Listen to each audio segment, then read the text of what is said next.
বাংলাদেশ জাতীয়তাবাদী দল বিএনপির ৪৭তম প্রতিষ্ঠা বার্ষিকী উপলক্ষে ঝালকাঠির রাজাপুরে পৃথক দুটি র্যালি ও সমাবেশ অনুষ্ঠিত হয়েছে। বুধবার বিকেল ৪টায় উপজেলা বিএনপির দুই গ্রুপের উদ্যোগে এই কর্মসূচি পালিত হয়।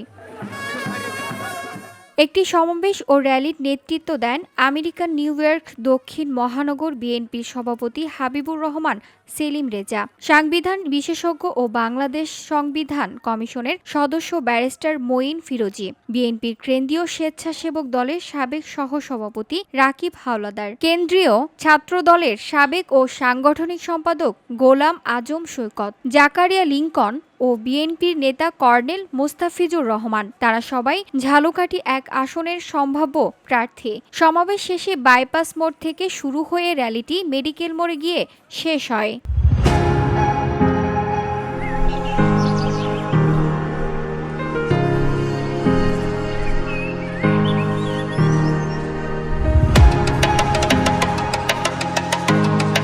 অন্যদিকে বিএনপির কেন্দ্রীয় নির্বাহী কমিটির ধর্ম বিষয়ক সম্পাদক ও ঝালকাঠি ১ আসনের মনোনয়ন প্রত্যাশী রাকিবুল ইসলাম জামালের নেতৃত্বে বাঘড়ি বিএনপি কার্যালয় থেকে একটি র্যালি বের হয়। পরে তা রাজাপুর পাইলট স্কুল মাঠে আলোচনা সভায় পরিণত হয়।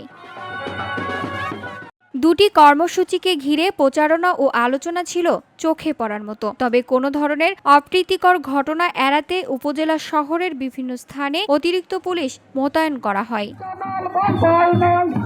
VOD Bangla news desk.